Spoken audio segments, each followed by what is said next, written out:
That bird. Yeah. Nice.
So, hello everyone. I'd like to welcome you all to this MA webinar. We're delighted you can join us. I'm Simon Stephens. I'm the Head of Publications and Events at the Museums Association. This is the second in our series of fortnightly coronavirus conversations. We kicked off 2 weeks ago with a look at leadership in the crisis, and today we're going to be discussing the future of workforce. As I said at the start of the first event a couple of weeks ago, I have my colleague Rebecca working behind the scenes to make sure everything runs smoothly, which I'm sure it will, but do bear in mind this is only our second webinar. And a reminder that these online events are free to all MA members and those who work in institutions that are MA members. So you've hopefully received a document we sent out about getting the best out of this meeting, but just in case you missed it, here are a few key bits of advice. You should all be muted automatically. If not, please mute yourselves. In this session, we have both the chat function and the Q&A function running. The chat function is for sharing ideas and thoughts and web links amongst yourselves, and including the speakers. But the Q&A function should be used to ask questions of the speakers, which the chair will keep an eye on. There is the option of being anonymous when you ask the questions, but it's probably better if you don't mind if you can say who you are. Also, just a reminder that you can join and rejoin the meeting at any time. You can leave and rejoin at any time. And a reminder that we are recording the session. So now with all that out of the way, I will pass over to Sharon Hill, who's the Director of the Museums Association, our chair for the day, and Sharon will introduce the speakers and the session itself. Thanks. Thank you, Simon, and a massive thank you to Museums Association staff for setting up today's webinar, and welcome to all of you for turning up. We can't see all of you, which is a shame because I would love us for all of us to be in the same room together, but hopefully you can see and hear us and you'll be able to use the functions that Simon described to ask questions and to interact. As Simon said, this is the second in our webinar series, and today we're looking at workforce. Now that is a big topic, and we're going to do our best to get some expertise from our panel to get you thinking and answer your questions. As a membership organisation, the MA has put a real emphasis on workforce support during this crisis, so I hope you are all familiar with our offer, but just to quickly run through the additional support available, we have our Museum Essential online learning modules on ethics and collections, and we've got more waiting in the wings, so watch out for those. We've got 2 types of mentoring, leadership and essential level mentoring. We have career conversations with our fabulous professional development officer, Tamsin Russell, and we have our Furlough Facebook group, which is open to anybody who's been furloughed who works in a museum.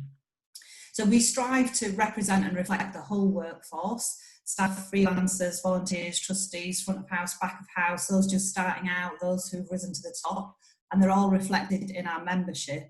And I'm going to ask the panel to reflect on a number of questions, and as I said, you'll get a chance to ask them questions as well. So first, let me start by introducing and thanking our panel for coming here today. First, we have Heledd, who is the Head of Policy and Public Affairs at Amgueddfa, Cymru, National Museum Wales. Heledd is also a Museums Association board member and chair of our Ethics and Nations Committees.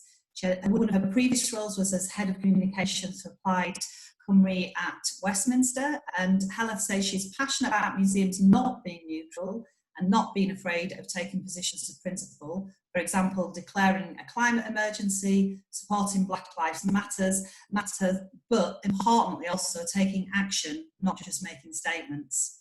Then we have Lucy Moore, who's a project curator at Leeds Museums and Galleries. Lucy's been there since 2013 and has administered its World War I programme, which had over 2.9 million visitors across 4 years. She's also a member of Fair Museum Jobs, and she joined in 2019 because she was fed up with how unfair the current systems are and how gates are kept by people who refuse to change. Lucy says she's passionate about creating opportunities for people and for museums to get to know each other, whether that's in a hospice, in your community, or in a gallery. And last, by no means least, Sara Wajid, Head of Engagement at the Museum of London. Sara is also a trustee of the Pitt Rivers Museum. She was previously a change maker at Birmingham Museums Trust and is a co-founder of Museum Detox and Space Invaders Gender Equality Network. Sara is passionate about reinventing museums to serve the whole of society and supporting the next generation of museum talent to do this differently. Welcome to you, and thank you very much for joining us today. So the first question I was going to ask is around the impact of coronavirus. We're sitting here in week 13, I think, of the lockdown. And I'm going to ask you in turn what the impact has been so far on the workforce and what the big ticket issues are that we need to deal with. Heledd, could I go to you first on that? Yes, well, obviously one of the things that have struck me is that we all know what furlough means by now, which is a word that I wasn't aware of at the start of this. And also the fact that all roles have been valued and that we've flipped it on its head really in terms of keeping our museums and collections safe and work on site. So looking in terms of front of house staff in particular, our cleaners, how invaluable they are, and looking towards reopening as well. All the measures that have to be put in place are very reliant on front of house teams and our cleaners and so on working extremely effectively to keep both staff and visitors safe. Also then the working from home. You know, for some organisations, working at home would have been seen as an impossibility for some roles in the past. And actually what we've seen is that there are so many roles that can be done, you know, that you don't necessarily have to be in the office at all times, that you don't have to travel perhaps as much. And that I think it does need to rethink then that we can't just return to this old way of working. When we return, there will be other things to take into consideration. Another issue for me as well is the juggling of those with caring responsibilities and trying to work. Usually people are able to kind of hide their work-life kind of struggles from colleagues, but it's very much a reality when you've got children climbing all over you, or you're trying to kind of do other activities and so on, whilst trying to maintain professionalism. So I would hope that we're maybe a bit more tolerant and understanding of the struggles that colleagues have, and that we could take that into consideration in the future. Thanks, Heledd. That's a really interesting reflection. I'm sure we've either had it happen to ourselves or seen it on screen where Zooms have been either cat bombed or child bombed, and I know that must be a real struggle for those concerned, probably more so with the children whilst you're trying to homeschool them. I've got our teenager at home upstairs, and whilst that's not as much of a struggle, then the sort of competing needs of the household really are writ large. Lucy, do you want to enlarge on any of those issues? Yeah, I totally agree with everything Heledd has said. I think what I'd like to add comes out of a survey that Fair Museums Jobs did when kind of the crisis sort of started. And kind of what really came out of that was this, you know, concern that however long this lasted, you know, this is going to have a big impact on the availability of jobs. And as we're seeing now, you know, there's freezes on recruitment. Leeds City Council announced the high likelihood of only essential spending just today. And also it really threw into like a really sharp relief precarity within museums. I think we all saw horror stories of how 0 hours contract workers were being treated by massive organisations, which, you know, shouldn't be shocking, but because we work in museums, but, you know, somehow we are. And as well, this recently, this change when lots of people in the USA, you know, the learning officers who were laid off, you know, it shows again into the sharp relief this kind of like hierarchy in museums of, you know, who's important. Let's keep the curators but get rid of all the educators. So I think it's showing a lot of the disparity in our workforces into really high relief, and there's lots for us to consider really seriously. Yes, some really interesting food for thought there.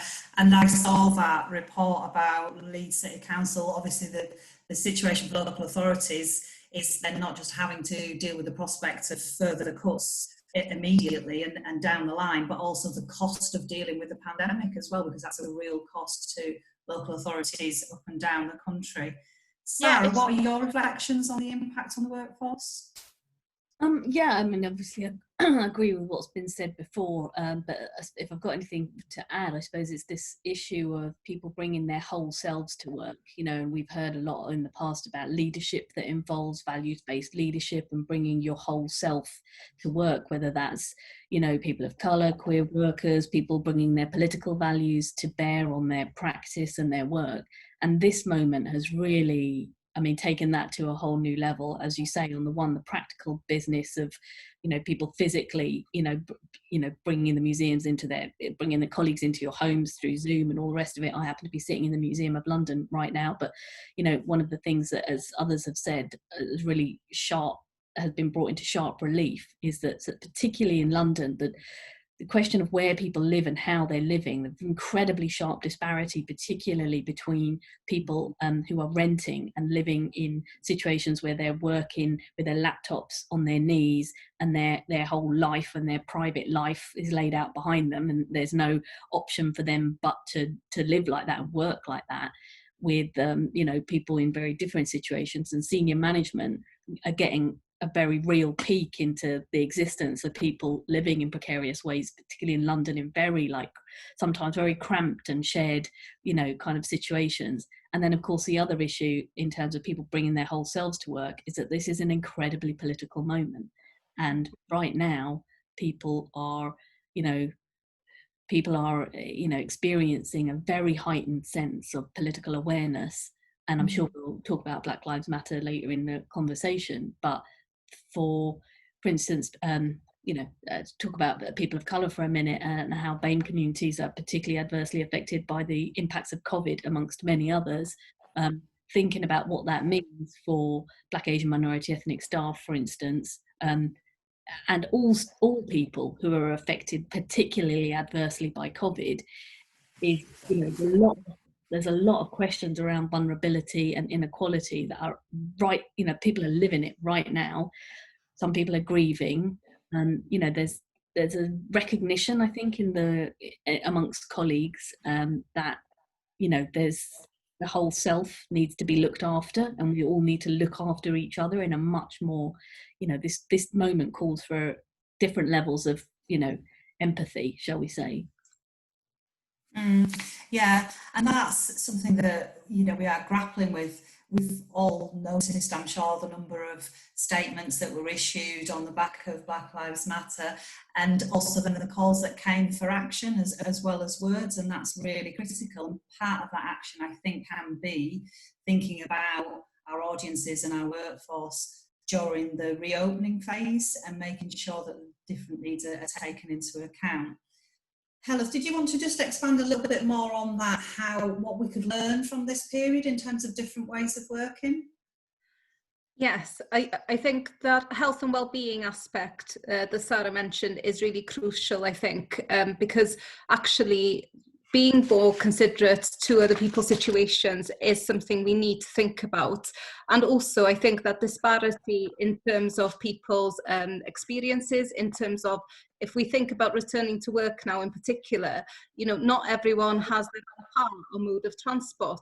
So public transport now is going to be a huge matter of concern for many people with having to use public transport.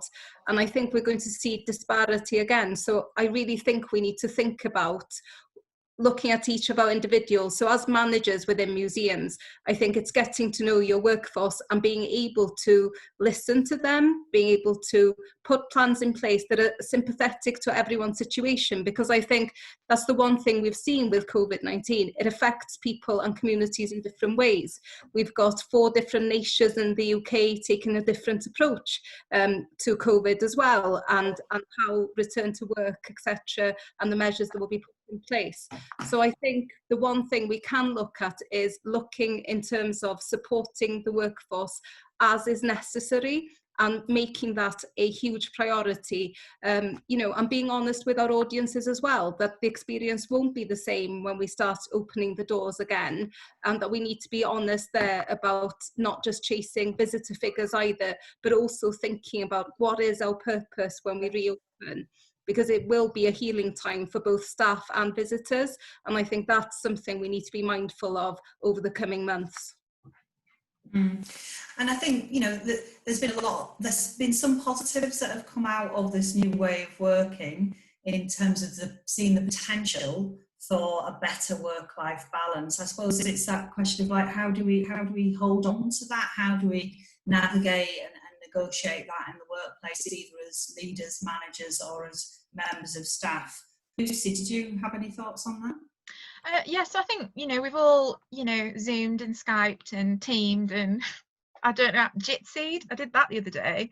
I know. But I think it also makes this really important point that where, you know, requests for home working have previously been denied, that doesn't stand anymore. But also, you know, particularly with interviews, like the Fair Museum's job team and I were talking about this last night. You know, how many people have like had to cough up a train fare for an interview that they never got any feedback for, and it cost them £200, when actually now it could happen really well in a space you're potentially more comfortable in. So I think in terms of recruitment there could be some like really positive change, but I think another thing is the environmental impact of us not all going into our offices all the time. It's had such a massive difference, and maybe that's something that we can start to try and adopt into our kind of working practice lives. You know, do I need to, you know, make that journey over there today? Can I do it on a film? Yeah, that's a really good reflection about recruitment. And I think personally for me, because I'm not a massive fan of lockdown and I like to be in the office or out and about, I've struggled with that. And my reflection would be, actually, it's broken the presenteeism that I have for myself, that I need to be present somewhere, and that I have for staff at the MA. It's completely turned that on its head, and you can just practically see different ways of working. So that is a real positive. We have got some questions coming through. I'm keeping an eye on them, but can we just explore this theme a little bit more about impact and legacy and what we think will change? Sara?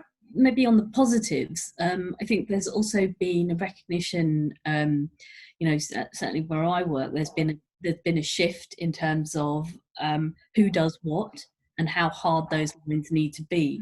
The most obvious example being that people with digital expertise are suddenly very much in demand.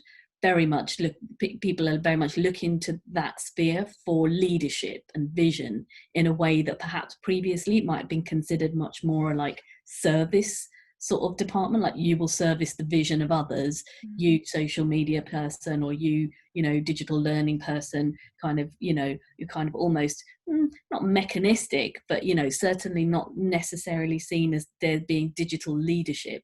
And I think that kind of has linked with the fact that, frankly, quite a lot of people in posts like that don't tend to be in their 60s, you know. So we're also seeing a sort of flip in terms of millennial generation being looked to and expected to and needing to offer leadership within the organisation, and that's giving an interesting kind of flavour to you know, the kind of power dynamic sometimes in not just in meetings but in projects. You know, actually, if people have a different type of know-how and they have their feet on the street and they kind of finger on the pulse, all of that stuff, that suddenly is a real, you know, kind of very valuable asset. And it's been interesting to see people step up, you know, in our organisation from unexpected quarters, and I've really enjoyed that. So that's really interesting. Two things there. One about balance in terms of work-life balance and balance between being in the office and working at home and finding a balance that's right for individuals and the organisation. And one about levelling in terms of hierarchies. So those things, if we can hold on to those two notions within our organisations as leaders and as members of staff, I think those would be two good take-homes to hold on to straight away. I'm just going to go to a couple of questions that have been asked around the question of furlough. So I'm assuming you're all in organisations where staff have been furloughed, or you might have been in a position where people are furloughed in your team. We've got two questions. How are you going to manage the reintegration of returning furloughed colleagues? And how can we best support non-furloughed staff who have continued to work when everyone returns to work? I was struck by that last one, actually. A colleague, one of our Museums Association reps, Miranda at the Natural History Museum, said because everybody had been furloughed around her, it felt like she was the only one with the responsibility to kind of be running around and doing all of the different jobs and tasks in her department. So there's that. What's the impact on the people who are left behind, and what's the impact on the staff that are furloughed? Heledd, I know you've furloughed a number of staff at the National Museum. Do you have something to contribute on that? Yeah, I think the one thing is we do need to plan for it, that it's not going to be one of those things where miraculously, it's going to just be a return to normal, because furlough affects people differently as well. For some people, it's a huge relief to be furloughed because you don't have this kind of balance of trying to be the perfect teacher at home or caring, etc., and trying to do your job at the same time. For others who maybe are really missing being at work, of having that connection, being in the office and being able to engage with visitors, etc., and have felt this time extremely lonely. And then you've got the staff members who are not on furlough, as you said, trying to pick up and be maybe the one person in the department trying to do everything, that maybe hasn't been able to take any time off during this time. So actually, when anybody's back in the office, if things haven't been done, etc., and there's been an expectation on that person, you could see that tensions could run high. So I think we need to be really mindful about the integration of the workforce. Also, that people could be coming back at different times, so there's not going to be a set time that everyone's there, that there may be a partial or part-time furlough and people partially returning. So I think for me, putting an emphasis on internal communications and staff health, well-being and health is really important at this time, and I think managers will need to put plans in place to allow staff as well to not just focus on putting the safety measures in place or doing work, but actually in terms of taking care of the workforce and having time to integrate again, and have chats with colleagues, even if they're socially distanced. And there will be a mixture of still people home working as well. Schools aren't going to miraculously open to all pupils. We could be looking at this for many months now. So it's actually, how do we maintain that connection? And I think that communication and sharing of stories and being there to support the workforce is absolutely crucial. And it's going to take time to heal from this. Lucy, what's your experience in Leeds of furlough? So none of us have been furloughed, but quite a few colleagues have moved to different departments, working on different projects, procuring PPE, for example. Our amazing colleagues in can't remember the word, making money for us. Fundraising? No, that's not their name. Intergenerational? I'm sorry, museum. No, it's okay. Anyway, they did amazing work, but I think I also in other organisations, I was talking to pals in other places, and they were sort of saying, well, I feel really guilty that I've been furloughed, or I feel really guilty that I've not been furloughed. And like Heledd was saying, it's such an emotional thing for lots of different people. I think we can't emphasise that enough. And as well, it's this question that came up of exhaustion. Whether or not you've been furloughed, living in a pandemic is exhausting, and for everybody. And then that only gets multiplied when you have the different pressures added onto you. And I think as well, for people who are potentially kind of at more early career moments, you know, it's not just a question of furlough, but it's like, will there be opportunities? If you're on furlough, you can't be recruiting your volunteers, your placements, you can't be running your community programs. So there's going to be this huge like squeeze on I think a participation really in all its forms. And I think, you know, we have to be mindful of staff, obviously, but we have this much wider, like, holistic museum family that, you know, there's going to be struggles in how everyone is comes back to work or finds a new place, and I think we need to think quite broadly about that as well. Yeah, thank you. I'm just keeping an eye on the questions coming in because there's quite a few flowing through now. I would just say to our participants that we won't be able to answer every specific question, and there'll be some that we will take offline and answer. There was a specific question about a mental health toolkit for staff who've been furloughed. I don't have that to hand, but I am sure that Tamsin would be able to help on the furloughed staff group on Facebook, and we'll be able to answer directly with links on that. There's a few questions coming through about what employers might be looking for in the future, what impact COVID will have on what employers are looking for in the workforce, because even if there's a contraction, which there's bound to be, of the workforce and the number of museums, there's still a turnover and people will be coming into the workforce. So what do you think employers are going to be looking for after this? Well, shall I? Mm-hmm. We talk a lot since the Character Matters report about the T-shaped skills, don't we? And like, I'm sure some people are sick to death of hearing about the T-shaped skills, but just briefly for any of you who haven't received the memo, the T-shaped skills is about the idea that, you know, a lot of people in museums have got these deep specialist skills, that being the sort of stem of the T. So you might be a conservator and have 10 years training in that. That you know, the top bar, the wider set of skills might be around that we need more of in leadership, particularly around communication and, you know, maybe commercial skills and innovation and digital. So those cross-cutting skills across your deep specialism. And you know, we've heard a lot in this time about the need to pivot and be, I mean, I'm just going to blurge out a load of jargon words that are in the air, you know, kind of pivot, be nimble, be I might ask you to explain them, Sara. Well, all right, you know, I mean, I don't know if other people have been playing, you know, sort of word bingo at this time in terms of professional skills, but I hear the term pivot a lot, which essentially means being able to turn and adapt very quickly and nimbly, and being adaptive and, you know, nimble, being able to change quickly and be responsive.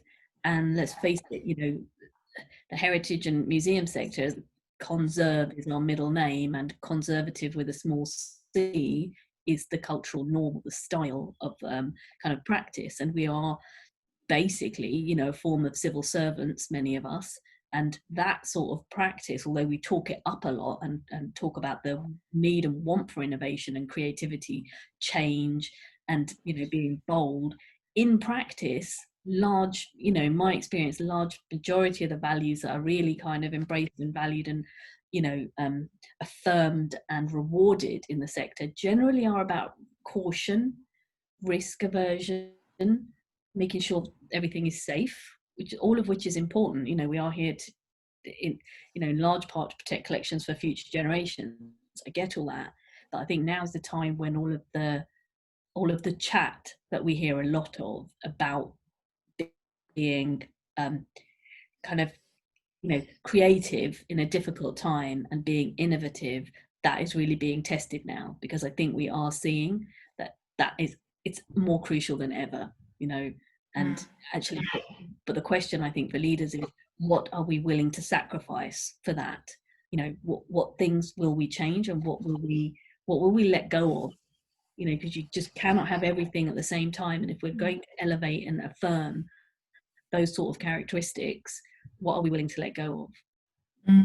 It's a really interesting reflection. When we diverted some funding to sustaining engagement with collections fund. It was 10 times oversubscribed, and it was about an emergency response. But what was really noticeable, apart from the need for that funding to keep that connection between communities and collections, was that people wanting to think about experimentation and think about trying to do some research and development and innovation. And we put that in the criteria, but there was a real appetite for doing it, but also a searching around for the skills outside of the organisation if necessary. And, you know, that could involve bringing freelance colleagues into those positions.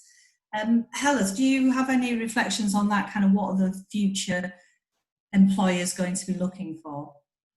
I think we do need to look at all roles across the museum. There's never been a better time to actually look strategically in terms of the roles that we value to deliver organisational goals. And I think some of the things that we've already teased out, that some roles have really come to the fore now that maybe wouldn't have been given a voice previously.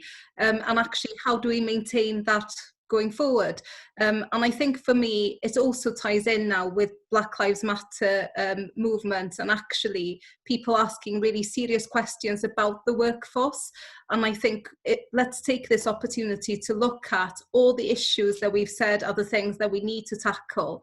Well, actually, the one thing that's been proved from this time is that suddenly the impossible can become possible. You know, decisions can be taken quickly. You know, hospitals can be built in a matter of weeks when the will is there.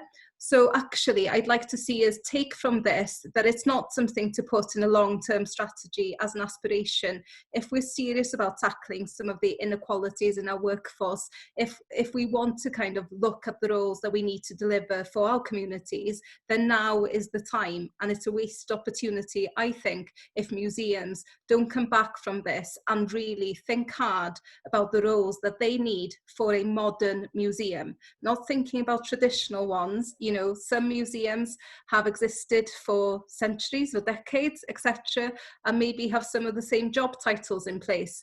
Actually, that's not serving the society that we're supposed to be serving now. So I think there's a huge opportunity there to look differently at the skills we require. Great, so we're going to redesign the model of the museum worker. Lucy, I'm sure you've got thoughts on that. Well, obviously. But first of all, I'd like to talk to people who are just like, you know, coming up in your career. I would like to see employers, you know, take it really seriously that you might have to put on your CV unemployed due to COVID, you know, or I couldn't do a proper MA placement if you chose to do one because it was cancelled because of COVID. And I really, really want to see employers like be really firm in the commitment to understanding that some people's careers haven't been able to move in the direction that they wanted because of that, but also that all of the disparities and the structures of inequality within our museum recruitment, they're all amplified for people who might be from you know, BME backgrounds, or, you know, from different places, and I think we really need to have that in the forefront of our mind as employers. Yeah, that's what I was really keen to say. But speaking to that idea of what Heledd was saying about us not necessarily us inheriting these structures within our museums and these job roles, I think it's really right. You know, I think one thing that all of us trying to suddenly like do videos for Facebook and stuff shows is that actually quite a lot of us aren't equipped for the current crisis, and lots of people have expressed a lot of discomfort, you know, I don't like it, or I can't do it, and I'd just really like to say, if you feel that uncomfortable, maybe your time here is done. Hard cheddar, but, you know, get off the table. Okay, that's interesting. Critical thought there from Lucy. What about evolving and changing skills? We've all had to do that in our careers. What again are we looking for as we go into that reopening period? What kind of workforce skills do we need? I think compassion is going to be one of the critical things, hearing and listening to what the panelists are saying. And let's face it, you know, there's a massive recession ahead, and, you know, there are redundancies ahead, there are closures of museums ahead, and closures of museums is the least problems that we've got as a society. You know, like when we're here talking about our sector, of course, that's what's on our mind, and closure of museums is important, but like loss of jobs, unemployment, the sector, you know, the world that we're living in, and the role that museums are going to play in terms of values, of what value we are adding to society. This is a really hard moment, you know, to be asking ourselves this question. I'm sure most of us have got friends and family and colleagues who are key workers who are slogging their guts out these days to, you know, feed kids, to get to nursing, to do caring, and we're seeing people and values, and, you know, bus drivers are the new heroes, shelf stackers, etc. Curators, they're right down the bottom of the list. No one's talking about, like, let's have a clap for curators at 8 p.m. on a Thursday, you know. So I think there's been a really kind of big and natural existential kind of question for museum workers, leaders, all of us, is like, what is the point of this work? Really, like, this is, we're not like sitting pretty on the top of a mountain, first world country, you know, complacent here saying we've got some lovely art, come in and stroke it. Like, what is the purpose really of we have a slightly bloated, in my opinion, museum sector in this country. I think we have too many museums, I've said that many times, but what really value are we adding? And we can't fall back now on our kind of, you know, all of that stuff, that the ICOM question about museum definitions and what is the new, you know, what is a museum for the 21st century really here for? I think we just cannot dodge these questions any longer, you know, because financially we will not be allowed to, and our workers won't allow us to. I think the amazing leadership I've seen from people in my where I work has been as much about people like union reps showing enormous leadership around things like, you know, the well-being, the rights, labour rights, as it has been about thinking about keeping up public offer open. Yeah. Thank you, Sarah. We just had one come in on what the panellists think of managing generational divides within the museum workforce, maybe reflecting on your last point, Lucy. Intergenerational inequality is growing and a growing challenge in our society. It manifests itself in our workplace. We've heard a little bit about that. Does anybody want to reflect on that? We know that there is a proportion of the workforce that is shielding or hasn't been able to even work from home because of some of the issues that they might have, and that applies to volunteers as well. There was a question related to that, volunteers. Any thoughts on managing intergenerational or generational divides? We're all being left stumped there. Yeah. I think it's not just intergenerational. I think, as we reflected on earlier, it's the different roles and the different backgrounds that people have, you know, and the different salaries that people have, I think has been reflective as well. And I think the one thing that will be challenging is that idea when we all come back, what are the skills and the support that everybody requires? So some people will have really struggled with using technology now and will feel that they haven't been able to contribute as much as they would have wanted to, or shared their work or expertise because they don't have the digital confidence. You know, not all front of house teams have a voice, but actually we found at National Museum Wales, for the first time, we've had a staff Facebook page where everybody equally have been able to share their stories and reflections. And for the first time, we've actually heard from many of our front of house staff about their passions and interests outside of work. So actually, for me, I think it's that equity of being able to participate fully, and that comes down to training your staff. So if people are lacking in terms of digital skills, then we need to invest in that and bring people up to speed and confidence, but also that they feel that they are safe to actually admit what they've struggled with during this time, rather than feel that I'm outdated or not in this job.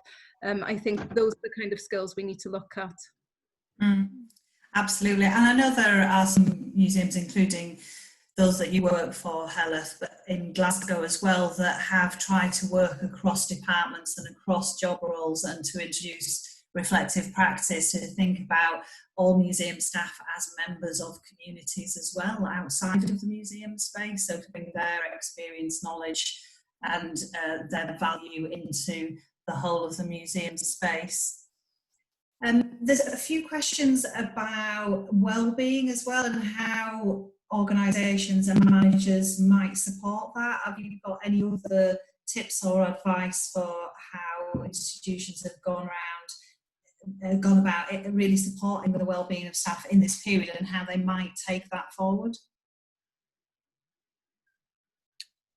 I can tell you what's been happening at the that'd be useful.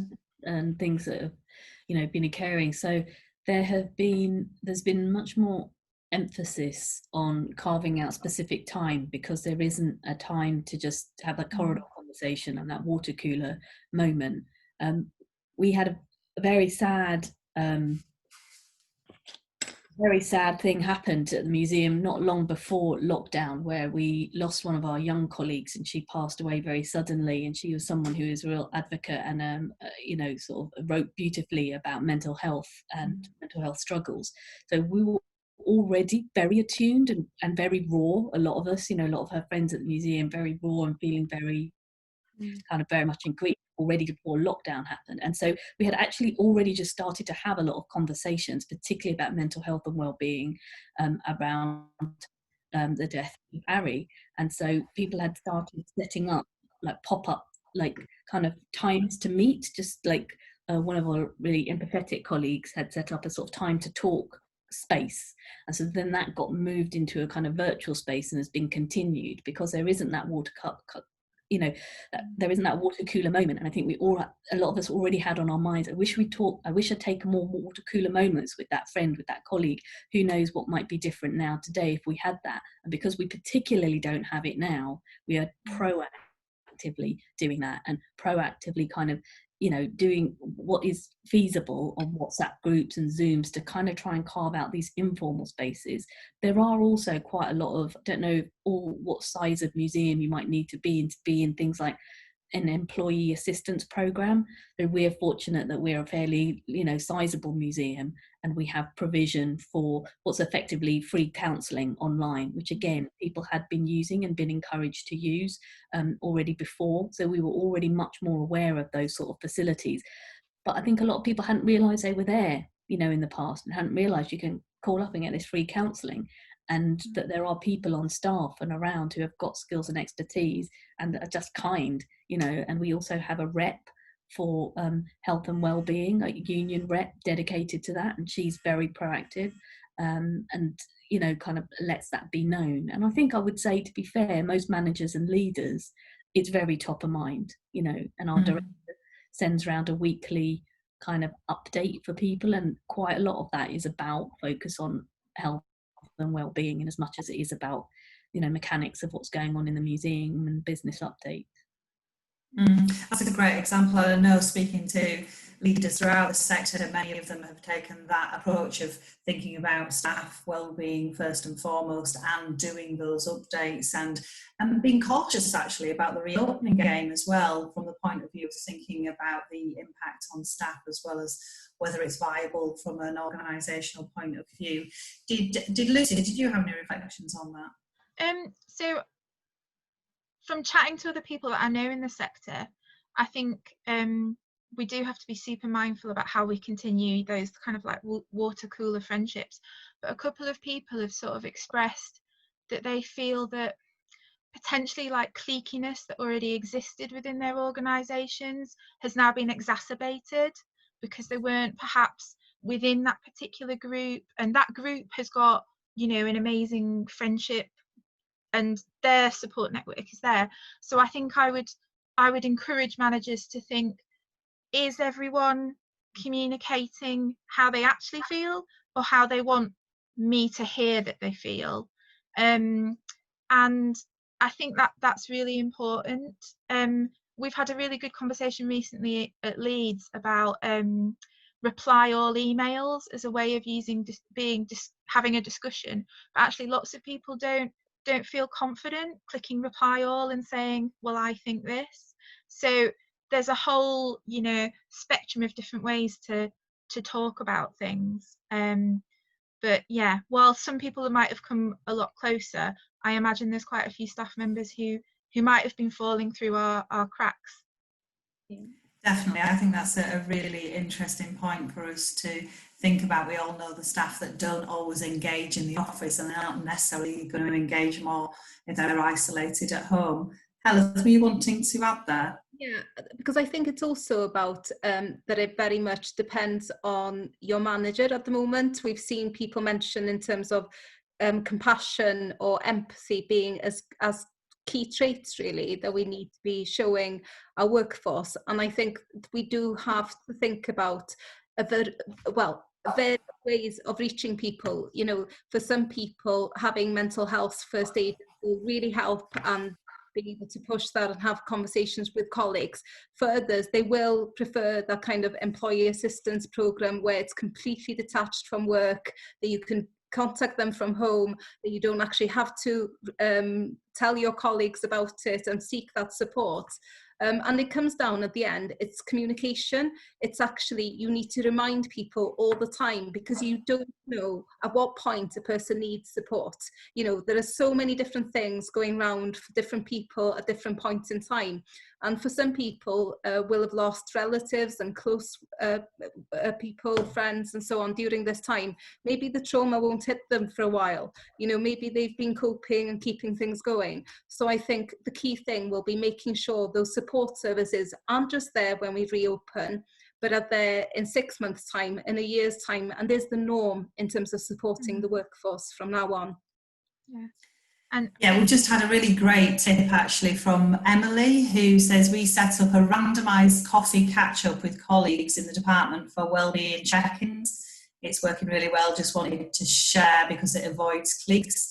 I don't know how you do that. I'm sure Emily could share in chat or on the rest of the Q&A function, but that sounds fantastic. Because one of the things that certainly we've been reflecting on as a Museums Association is we can do lots of this and we can have hundreds of participants that wouldn't normally been able to afford to or be able to travel to a real physical event. But what we can't do is the socialising, networking, chatting, the casual conversations that you have in between sessions, etc. So we've been trying to think about how you do that kind of networking, or how we can foster and facilitate that in online platforms and in online events. So that's a really important one for us. So Kim is asking, as well as training in skills and wellness, what opportunities are there for staff to fully understand a shared vision of equality and diversity within the workforce, such as the AME, age and disability? So again, I think underlying that is, you know, we can all chat the chat, but are we walking the walk as well? So what are those opportunities around being a values-led organisation and actually living that as well as talking about it? Huge question. I mean, massive. I mean, that's everything right there. And I'm going to start chatting and build time to give my other two panelists a moment to collect their thoughts, because really that's what I want them to do for me. So I'm throwing myself down here in a generous gesture. But seriously, you know, I suppose we cannot at all be, you know, complacent at the Museum of London, but you might have seen in the news reports that we had a statue in front of the Museum of Docklands, London, of Robert Milligan, a slave trader, and that's been an issue for a very long time. You know, pretty much as long as the museum has been there. The fact that that you're welcomed into the museum by, you know, a sort of celebratory statue of a slaver is not good. And it's come up many different times in many different ways, particularly with the opening over a decade ago now of the London Sugar Slavery Gallery. And we were, thank you, Mark, I just saw your comment there on the chat there, is that, you know, we were in a position where petitioners and campaigners, as soon as the Colston statue came down, mobilised and were campaigning. Anti-racist campaigners within the community were campaigning for that Robert Milligan statue to come down pronto. And as a museum, we were in a position there where we were handed an opportunity on a plate, an absolute gift of an opportunity by our community to say, like, you know, this is a moment to act, do something. We've been wanting this to happen forever. There's so much kind of agency and a kind of huge call to action here. And, you know, glad to say that the museum did step up to that and say, you know, we're not known for being like an activist or campaigning organisation. We're not the People's History Museum in Manchester. You know, many ways we're a fairly conventional, you know, good solid social history museum, but we've never claimed to be a campaigning organisation. But that was a moment to take action, work with Tower Hamlets Council, and just do the right thing. And, you know, I think a lot of people have seen that as an opportunity that if they had the same opportunity, they like to think they would have done the right thing right now. But it has been incredibly important for not just staff, but, you know, I think the sector, I don't know, it's hard to see when you're in the museum yourself. It's hard to see where it sits in the outside, but the sense I've had from colleagues in the sector and just people who don't know anything about museums or care about them is that was a good thing and the sort of thing that museums need to be doing and you know, kind of taking a stance. Thanks, Sara. Hope that's given Lucy and Heledd a chance to collect thoughts on shared vision. What's that shared vision look like for you, Heledd? Well, I think interestingly, it's the only time that museums have really come into the conversation recently has been around the statues and Black Lives Matter and our role there. So I think that has been interesting to see actually museums come into the public domain again at a time where it has been NHS or COVID and different conversations. So I think it is apt that we're having those conversations now and showing that even with our doors closed, that there is a role for museums and that engagement is really essential there in terms of supporting our communities. I think where we need to be careful is that, as we talked right at the beginning, was about museums making statements and not taking action. And I think where we will be judged when we return is about how we will put those words into action, and that it's not a matter of putting it into a strategic plan and saying that we vow to do this within the next decade.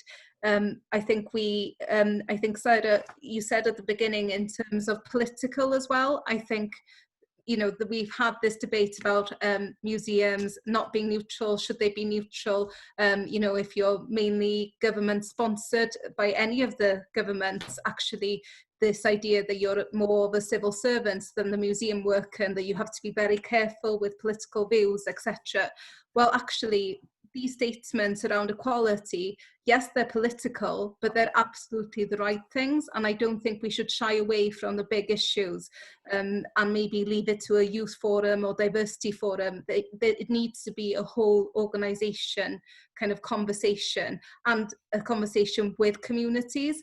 And I think it will be a huge disservice to our communities if we don't return and really kind of challenge ourselves about what we've learned as museums during this time. You know, how is it going to change how we work and also how we connect with our communities?